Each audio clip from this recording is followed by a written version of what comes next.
Olá pessoal, tudo bem? Sejam todos bem-vindos. Obrigada, como sempre, a todos vocês que curtem os vídeos, me compartilham por aí e deixam os comentários. Hoje eu queria tocar no assunto favorito da esquerda. Sim, da esquerda. Por quê? Porque é um assunto sobre o qual a gente precisa dar um ponto de vista decente. A tal ponto ele ficou banalizado. Por isso é que hoje a gente vai falar sobre a relação entre justiça e concentração de renda, mas de um ponto de vista que a esquerda nunca fala.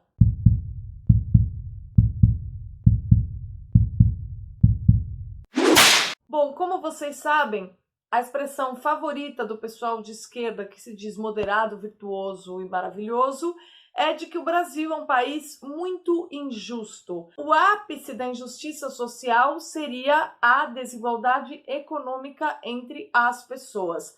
É claro que ninguém fala, ao tocar nesse assunto, que a desigualdade econômica entre as pessoas é uma consequência natural da desigualdade de habilidade, de esforço, de ambição entre as pessoas.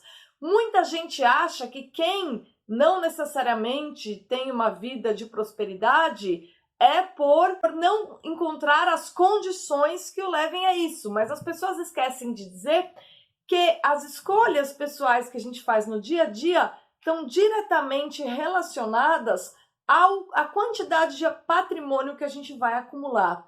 Ao mesmo tempo, existe um contexto que é um contexto internacional, ou seja, o mundo é maior do que nós. Algumas atividades dão mais lucro do que outras, porque a necessidade das pessoas existe numa escala hierárquica. Algumas coisas são muito necessárias na mentalidade das pessoas, outras coisas são pouco necessárias. Vou dar um exemplo. As pessoas têm uma enorme necessidade de comida para sobreviver. Então, quem for trabalhar no negócio das comidas, for muito esforçado, for muito ambicioso, souber fazer negócio, souber barganhar, tem chances de realmente ter uma prosperidade muito considerável. Agora, para comprar comida, do que as pessoas precisam? De dinheiro, certo? Portanto, e a gente vive num mundo em que todo o dinheiro fica armazenado em banco, em que todos os pagamentos são feitos por bancos. A moeda fica armazenada nesses, inicialmente eram depósitos, e hoje em dia são instituições, porque a gente está na era do dinheiro eletrônico.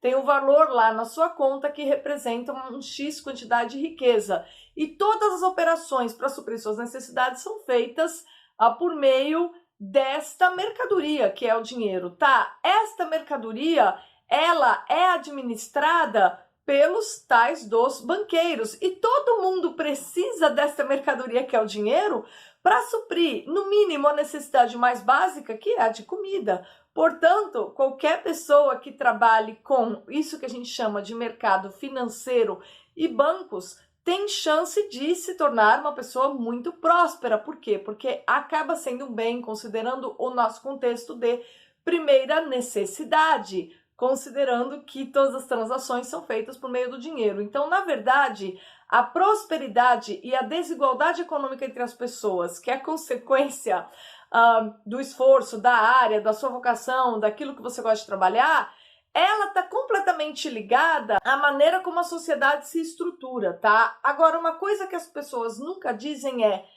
quem disse que todo mundo faz questão absoluta de estar na lista da Forbes, de estar entre os homens mais ricos do mundo? Eu não sei de onde se tirou essa ideia. Tem muita gente, sim, isso existe, acreditem, que está feliz com uma quantidade moderada de dinheiro. Muitas pessoas trabalham simplesmente para chegar à condição de ter um patrimônio ali mínimo que lhe permita viver com tranquilidade na sua casa. Nem todas as pessoas têm o mesmo grau de ambição e veem no super enriquecimento uma maneira de realização. Eu, sei lá, eu gosto de livro. Eu vou enriquecer algum dia com isso? Não, nunca. Eu gosto de conhecimento, eu procuro a verdade. E eu sei que isso não é um bem de primeira necessidade para um número enorme de pessoas. Eu sei que o número de alunos que eu tenho sempre será limitado e eu acho isso natural. E aí, na minha balança, eu peso, certo, mas o que é mais importante para mim? A minha realização tem a ver com compreensão ou tem a ver com enriquecimento. Não, tem a ver com compreensão. O dinheiro, para mim, nada mais é do que um meio que me permita continuar mantendo possível essa busca de compreensão. As pessoas são diferentes. Portanto, é natural que o seu patrimônio seja desigual, porque almas distintas, patrimônio desigual. Aí o pessoal da esquerda vai dizer, sim, mas tem gente que tem muito, muito, muito e gente que tem muito pouco. Claro que o nascimento interfere, é lógico. Se você nasce numa família pobre, miserável, você vai ter que ter o triplo de esforço para mudar a sua condição. O inverso também acontece. Se você nasce numa família extremamente rica e não tem uma ambição, um talento ou um impulso para o trabalho semelhante a daqueles que te deixaram esse patrimônio, você vai fazer decair o seu patrimônio. Então, da mesma maneira que quem vem de uma família muito, muito pobre vai ter que trabalhar muito, muito, muito mais do que uma pessoa que já nasce numa condição melhor para se alçar aquele status que ela deseja, da mesma maneira, uma pessoa que nasce numa família que lhe deixa um enorme patrimônio pode ir reduzindo esse patrimônio se os objetivos de vida forem outros. Então, isso existe. E, em primeiro lugar, quando a gente for falar de justiça e injustiça, não dá para a gente, portanto, associar a patrimônio, tá? Não dá para você dizer que o fato de uma pessoa não ter o mesmo patrimônio da outra é exatamente uma injustiça. A injustiça tem a ver com proporção. Tem a ver com o fato de uma pessoa não inviabilizar a busca de felicidade da outra pessoa. Tem a ver com o fato de um indivíduo não obstruir ou não engambelar o próximo de maneira a ficar com uma parte maior do bem que todos perseguem. Justiça, portanto, tem a ver com você manter-se no seu lugar, não atrapalhar a vida alheia na busca pelos seus propósitos, aqueles que dizem respeito às suas realizações pessoais, e ao mesmo tempo não prejudicar o outro no caminho de busca da realização da sua ambição. Você nem ferra o outro, nem obstrui a possibilidade que ele busque aquilo que lhe parece o melhor, tá? Justiça e injustiça tem a ver com isso.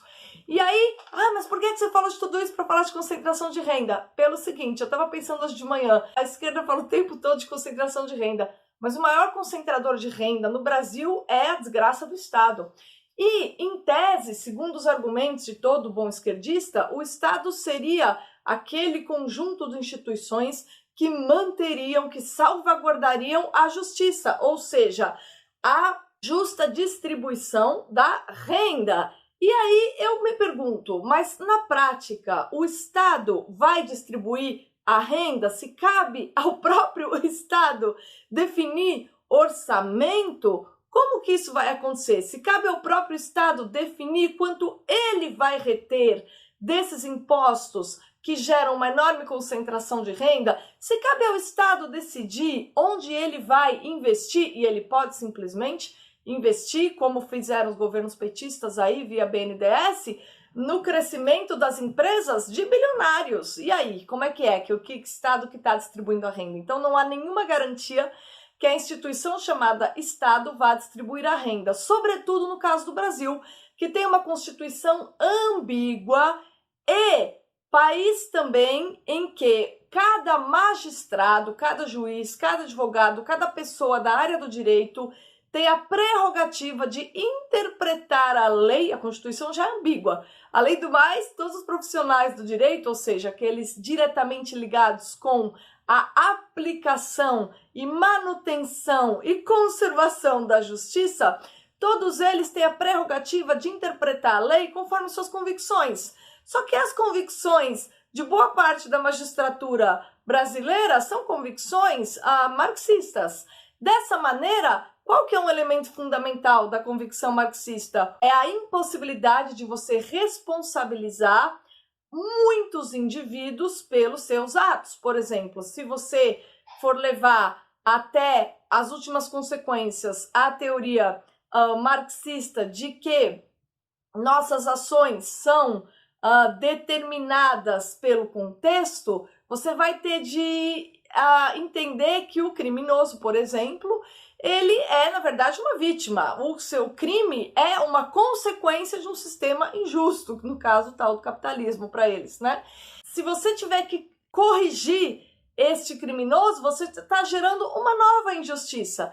Veja, se de algum modo esta mentalidade está na cabeça de um juiz, a justiça corretiva, ou seja, a possibilidade de a gente evitar que um desgraçado, que é o criminoso, por meio de seu crime, torne inviável a busca pela felicidade da pessoa que ele lesou por meio do seu crime, a gente não tem como corrigir essa injustiça, entendeu? A gente acaba ficando preso à mentalidade de que o próprio bandido foi injustiçado antes e que injustiçá-lo duas vezes seria penalizá-lo duas vezes. Você esquece o outro lado. Você esquece que sua função como juiz tinha de olhar o criminoso e a pessoa que sofreu o crime. Não, você fica vendo o criminoso e seu contexto. E aí você esquece que a justiça sempre envolve uma relação entre duas pessoas. E aí você não olha para aquelas duas pessoas, fica olhando para a sociedade e essa sua mentalidade acaba atrapalhando, acaba, aliás, inviabilizando a possibilidade de você seguir uma regra da proporção. Para piorar, no Brasil, a gente tem ainda uma justiça trabalhista assimétrica. Tudo para o empregado, nada para o empreendedor, que tem, na verdade, a mesma raiz na mentalidade marxista. Então, no caso do Brasil, o Estado brasileiro e a mentalidade que está arraigada na instituição judiciária, que é aquela que deveria operar, manter, conservar ou pelo menos promover a tal da justiça social, é ali que isso não acontece. E dessa maneira, o que a gente tem no Brasil é um Estado que concentra a renda, que investe da maneira que quer, que faz conluio com uma série de oligarquias que se alternam no poder e um judiciário que completamente corrompido por uma mentalidade que inviabiliza a aplicação da justiça segundo a regra clássica do reestabelecimento da proporção entre dois indivíduos. Portanto, a esquerda realmente ela está completamente